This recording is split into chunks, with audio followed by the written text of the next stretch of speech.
And welcome to fun learning. आज हम इस वीडियो में हिमाचल प्रदेश के इतिहास के बारे में पढ़ेंगे, लेकिन उससे पहले हम उसके स्रोत को देख लेते हैं। स्रोत या सोर्सेज क्या होते हैं, यानी कि हमें जो इतिहास के बारे में जानकारी मिली है वो कहाँ कहाँ से मिली है। ठीक है, तो उसमें देखिए सबसे पहले जो सांस्कृतिक साहित्य है और वेदों में देखो ऋग्वेद में हमें हिमाचल के बारे में जो आर्य से पहले की संस्कृति थी उसके बारे में हमें जानकारी मिलती है।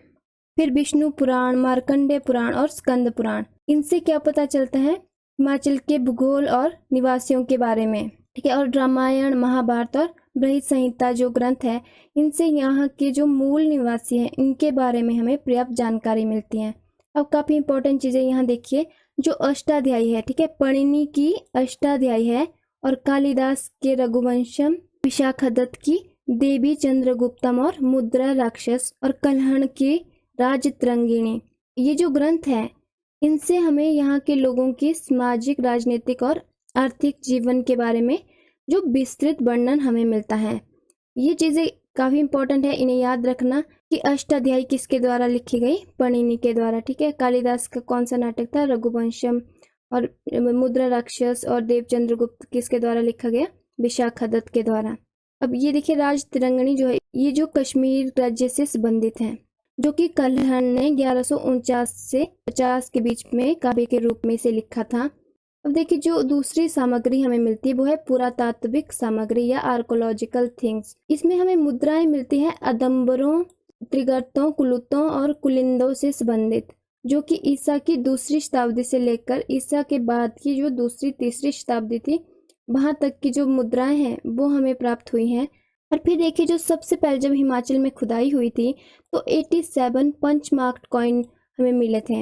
इसमें देखिए जो 25 कॉइन है वो भूरी सिंह म्यूजियम में रखे गए, जो कि चंबा में है, और इसकी स्थापना 1908 में हुई। काफी इंपॉर्टेंट है ये भूरी सिंह म्यूजियम, इसको याद रखना।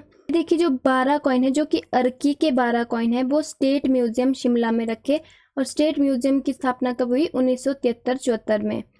फिर अपोलोडोटस के जो 21 कॉइन है वो हमें मिले तापा मेवा विलेज हमीरपुर में। ये जितने भी क्वेश्चन है सारे इंपॉर्टेंट हैं, इन्हें ठीक से समझिएगा। फिर 30 कॉइन हमें ज्वालामुखी कांगड़ा से मिले। फिर जो ओल्डेस्ट कॉइन, सबसे पुराना, ठीक है, पहली सदी का जो कॉइन है, फर्स्ट सेंचुरी का कॉइन मिला कुल्लू में, जो कि राजा बिडियास के द्वारा चलाए गए थे उस समय। और कुछ इंडो ग्रीक कॉइन मिले जो कि लचोरी और सैरोल विलेज में, चंबा के। ये क्वेश्चन भी काफी इंपॉर्टेंट है, ये नाम याद रखना, लचौरी एंड सैरोल विलेज में इंडो ग्रीक के कॉइन मिले जो कि चंबा में है। ठीक है, फिर देखिए पुरालिपियां, मैन्युस्क्रिप्ट, और पुरालिपियां भी काफी इंपॉर्टेंट सोर्स है हिमाचल के इतिहास के लिए। अब ये जो स्क्रिप्ट है वो धातु काष्ठ और शिलाओं के ऊपर लिखी गई। इसमें देखिए जो अशोक का शिलालेख है जो जौनसार बाबर क्षेत्र में है, और ये कौन सी नदी पे, तौंस और यमुना नदी पर स्थित है ये। ठीक है, अब यहाँ पे देखिए ये क्वेश्चन भी काफी इंपॉर्टेंट है, जो पठियार और कनिहार जो शिलालेख है वो है कांगड़ा में स्थित। और फिर सलाणु शिलालेख मंडी जिले में है।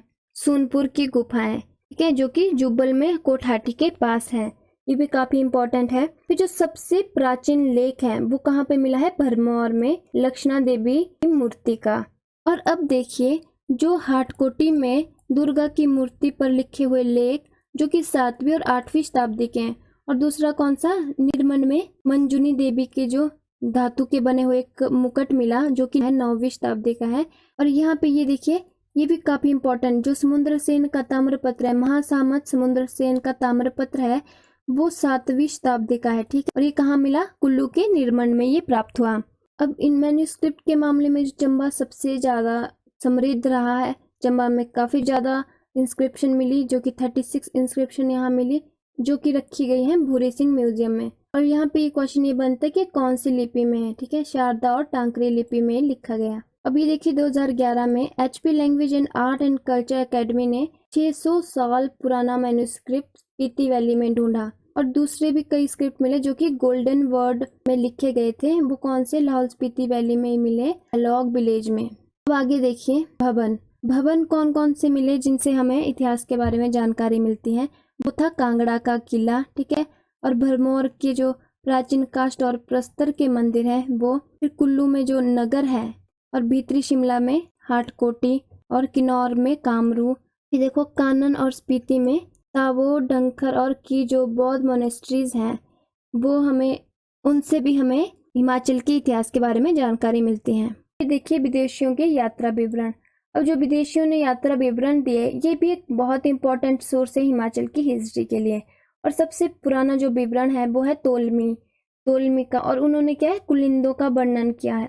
और उसके बाद देखिए चीनी यात्री हवेंगसांग जो कि 630 से 644 के बीच में ये भारत में रहे, और उन्होंने जालंधर, कुल्लू और रुग्न राज्यों के बारे में जो है वो उन्होंने उल्लेख किया था। और फिर जहांगीर के समय में यूरोपीय यात्री विलियम फिंच और थॉमस कोरियाट आए थे। फिर औरंगजेब के समय में फ्रांसीसी बर्नियर।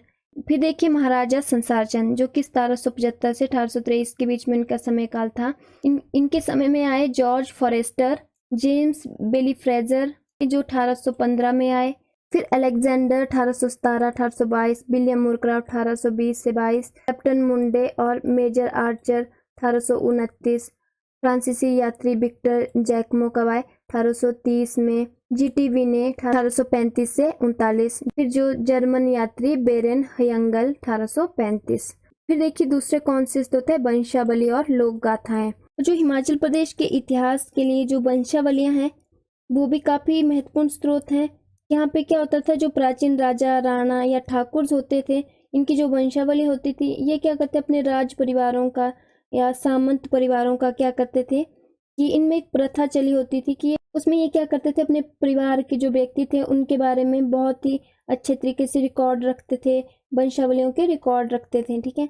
और इन्हें वो बहुत संभाल कर रखते थे और राजगुरुओं और राजपुरोहितों से इन्हें लिखवाते थे। अब आते हैं हम हिमाचल के इतिहास पे। सबसे पहले पढ़ेंगे प्री हिस्टोरिक पीरियड के बारे में। प्री हिस्ट्री में क्या है हमें कोई विशेष रूप से लिखी जानकारी नहीं मिलती है। जो भी हमें पुराने समय की कुछ चीजें मिलती हैं, पुरालिपियां मिलती हैं या कुछ खोजें जो होती हैं उनसे जो हमें कुछ भी मिलता है उनसे जो ये अनुमान लगाया जा सकता है कि उस समय पे शायद ऐसा हुआ होगा। अब जो बैरल है वो मानव के इतिहास के बारे में ये कहते हैं कि जो मानव और हिमालय हैं वो एक साथ ही अस्तित्व में आए मध्य उषाकालीन युग के लगभग 10 लाख वर्ष पहले। फिर देखिए जो राधा कुमुद मुखर्जी हैं उनका कहना है कि जो आदि मानव है वो पंजाब और शिवालिक की जो ऊंची भूमि है वहां पर ये विकसित हुआ होगा। जो पंजाब विश्वविद्यालय है उन्होंने एक पशु का जबड़ा ढूंढ निकाला जो कि 80 लाख पुराना था, और ये उन्हें कहाँ मिला, ये बिलासपुर से लगभग 25 किलोमीटर दूर पश्चिम में नालागढ़ क्षेत्र में एक हरित त्यागनगढ़ एक क्षेत्र है उसके निकट एक पशु का जबड़ा उन्हें मिला था। और अब देखिए भारत का सबसे प्राचीन जो मानव फॉलिस मिला है वो हिमाचल में मिला है, जो जिसका नाम क्या रखा था रामाइथेकस, और जिसको कि वैज्ञानिकों ने 140 लाख पुराना माना था।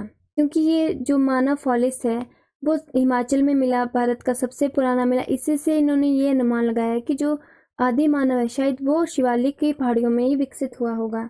फिर आगे देखिए मोहनजोदड़ो, रोपड़ और सियालकोट, चंडीगढ़ आदि स्थानों पर खुदाई से कुछ अस्थि पिंजर जो प्राप्त हुए थे वैज्ञानिकों को, उनसे आदि मानव कौन थे इनके बारे में जो पता लगता है। फिर जो ये अस्थि पिंजर है शायद आदिम आग्नेय कुल्य, निषाद वंशी, मंगोल, किरात या भूमध्य सागर, इन 4 नस्लों के थे। इस सभ्यता के जो निर्माता थे वो द्रविड़, ब्राह्वी, सुमेरियन, पार्ण, असुर, नब्रात, दास, नाग और किन्नर, केरात, इन सब के होने की वो कल्पना की जाती है। फिर नवपाषाण युग के समय में देखिए हमें कौन सी चीजें मिली। 1951 में हिमालयोत्तर स्थानों का पता लगाया गया और इनका पता जो है वो नालागढ़ में ओलाव प्रफुल्ल ने लगाया जो कि सिरसा नदी की दाईं ओर के भाग में है। और यहाँ पे क्या रंगीन पत्थरों के औजार, खुरपे और लकड़ी काटने के औजार मिले। फिर 1955 में ब्रजवासी लाल ने जिला कांगड़ा में क्या ब्यास और बाण गंगा की तलहटियों में 16 किस्म के उपकरणों का पता लगाया। उसमें देखे गुलेर, देहरा और डलियार कांगड़ा में 72 नमूने इन्होंने प्राप्त किए। और फिर देखिए जो कांगड़ा में सिरसा नदी घाटी में ये आदि मानव की खोज कर रहे थे डॉक्टर जी.सी. महापात्रा, उस समय उनको क्या मिले, उत्तर पाषाण काल के 500 से भी अधिक अवशेष उन्होंने ढूंढे। और इनमें से अधिकतर क्या थे, उत्तर पाषाण काल के कुठार थे, चकमक की कतरन, ये सब उपकरण थे। फिर देखिए 1974 में भारतीय भूवैज्ञानिक भाग के जो सी खन्ना है, दक्षिणी कॉलेज के आरवी जोशी और डॉक्टर एन.एस. राजगुरु आदि, इन्होंने क्या सिरमौर जिला में मार्कंड नदी घाटी के सुकेती क्षेत्र में खोज करके क्या किया, आदि मानव के पत्थरों के उपकरण इन्होंने प्राप्त किए। अब यहाँ ये बात ध्यान रखना, प्रीवियस एग्जाम में ऐसे क्वेश्चन पूछा गया था कि जो मार्कंड नदी घाटी है या सुकेती क्षेत्र है, ठीक है, ये कौन से जिला में है, तो ये है सिरमौर जिला में। और अब देखिए जो जम्मू प्रांत में कठुआ के पास राबी नदी घाटी में भी कुरां, पिनवानी, तारा, महा और जगतपुर में क्या है, उत्तर पाषाण काल के सांस्कृतिक स्थलों का पता लगाया गया। और ये पता किसने लगाया, भारतीय पुरातत्व विभाग ने। फिर ताम्र युग में अगर बात करें तो आज से लगभग 5000 वर्ष पहले सिंधु नदी में से लेकर और हिमाचल की तराई तक इसमें क्या है, भूतपूर्व उन्नति हुई। और सबसे अधिक जो अवशेष है मोहनजोदड़ो, हड़प्पा और रोपड़ के पास में मिले। रोपड़ का है, शिमला की में। और अब ये माना जाता है जो गेहूं है सबसे पहले हिमाचल में उगाया गया, जो कि हिमाचल और हिंदुकुश की तलहटी में शायद पंजाब के किसी स्थान पे उगाया गया होगा। इस प्रकार मानते हैं कि फिर सभ्यता की जो शुरुआत हो गई और वहां से फिर लोग पश्चिम की ओर फैल गए, अनाज है वो उगाने लगे और पशु पालने लगे। और अब देखिए उस समय में मानते जो हिंदू सभ्यता और हिमाचल की जातियों के बीच में व्यापारिक संबंध भी रहे होंगे, जिसके सबूत हमें कहाँ मिलते हैं, कोटला निहंग खान में, ठीक है, जो कि सतलुज नदी के किनारे रोपड़ के पास में है कोटला निहंग खान। यहाँ पे क्या है, सिंधु और हड़प्पा की सभ्यता के कुछ अवशेष प्राप्त हुए, जिसमें क्या है, मोहर है और कुछ कुल्हाड़ियां हैं। और फिर इसमें ऐसा मानते हैं कि ये मोहरें हैं, ये शायद व्यापार के लिए प्रयोग होती थी। दूसरा देखिए जो मोहनजोदड़ो है, यहाँ पे त्रिमुखी जानवरों की मोहरें प्राप्त हुई और जिनके जो सींग है वो हिमालय प्रकार के जंगली बकरों के हैं। फिर देखिए 1964 में शिमला जिले के रोहड़ू में क्या है, पवर नदी के किनारे पर चिड़गांव के लिए एक मोटर सड़क बनाते हुए जब एक खेत को 8-9 फुट नीचे काटा गया या खोदा गया, तो क्या है, वहां पे 8 बाय 8 बाय 3 इंच के आकार की ईंटों का बना एक फर्श मिला, जो कि बहुत ही सुंदर ढंग से बनाया गया था। और यहीं पे क्या है, बाद में बारिश के बाद 2 मिट्टी के बने हुए बैल मिले और 2 बैलगाड़ियों के पहिए मिले, और वो बिल्कुल वैसे थे जो हड़प्पा आदि स्थानों में मिलते थे, जिससे हमें हिमाचल प्रदेश और हड़प्पा संस्कृति के लोगों के बीच में व्यापारिक संबंधों के बारे में अनुमान लगाया जा सकता है। और आगे हम इस वीडियो के पार्ट 2 में तो हिस्ट्री के बारे में पढ़ेंगे, जिसमें हम कोल, किरात, किन्नर, नाग, खश सब के बारे में डिटेल में देंगे। यहाँ हिमाचल प्रदेश की हिस्ट्री की पूरी सीरीज चलने वाली है, तो जाके चैनल को सब्सक्राइब कीजिए और नोटिफिकेशन बेल आइकन को भी दबा दीजिए ताकि आप तक सारी वीडियो पहुंच जाए।